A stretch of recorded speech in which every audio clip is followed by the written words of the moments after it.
Ogni volta che osservo immagini simili mi tornano alla mente il mio paese e la mia infanzia.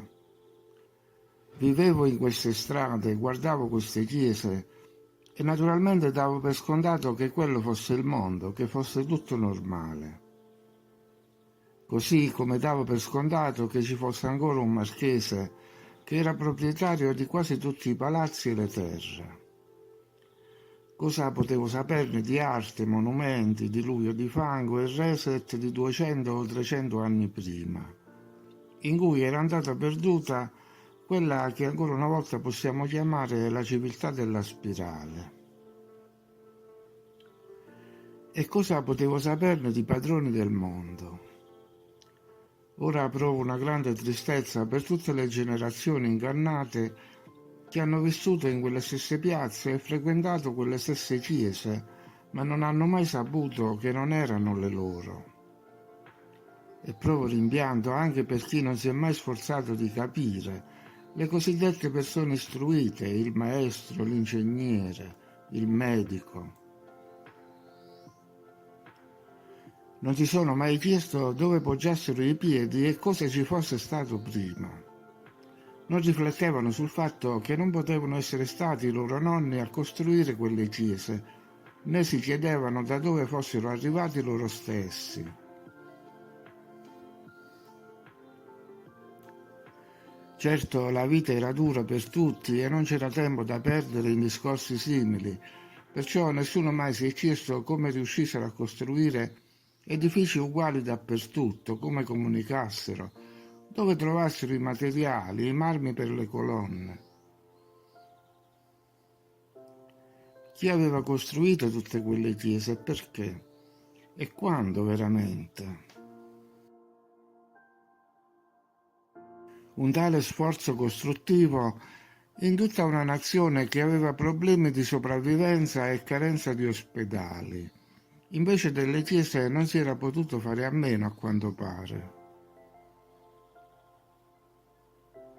Ma qual era il loro vero scopo? Perché avevano bisogno che la gente vi andasse?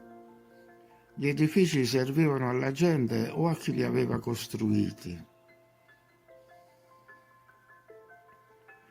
Quali energie ricavavano in chiesa o quali energie portavano in chiesa? Con la confessione si liberavano dei sensi di colpa e dei peccati o li moltiplicavano?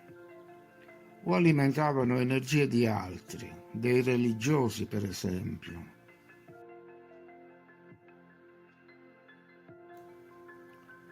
Di certo alla base c'era un unico disegno, un'unica rete. Siamo caduti nella rete pensando di fare tutto questo in lode di nostro Signore Gesù Cristo. Ma che sappiamo di Lui? Se noi siamo arrivati dopo, significa che Lui apparteneva al mondo sconosciuto di prima, ad una civiltà scomparsa. I religiosi in genere prendono tutte le cose per sé, le utilizzano a loro vantaggio, ma chissà prima cosa erano veramente queste strutture. E non sappiamo se insieme alle strutture hanno preso i personaggi che lì erano rappresentati e li hanno fatti loro. Non sappiamo nemmeno se Gesù fosse del sud o del nord della terra. Molti pittori hanno ambientato nel freddo e nel gelo questa vicenda.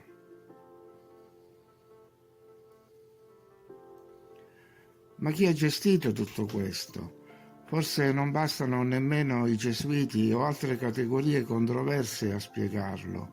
Ci deve essere un'altra forma di intelligenza a coordinare gli eventi, a riscrivere le storie che in seguito faranno accettare ai nuovi arrivati. Perché di sicuro noi siamo arrivati dopo, che tutto era già stato preparato, come succede oggi con gli immigrati. E chi ha selezionato una tipologia di servi perfetti che agiscono in ogni epoca per distogliere l'attenzione dalla verità, che cancellano la memoria, sostituiscono date e nomi, ci impongono artisti avventurieri e innalzano delle semplici pedine a personaggi storici.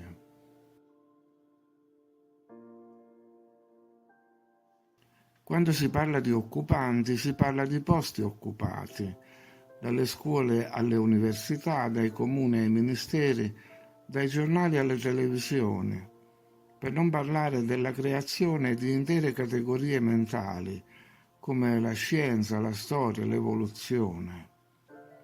Lo stesso schema in tutto il mondo. Non può essere certo casuale.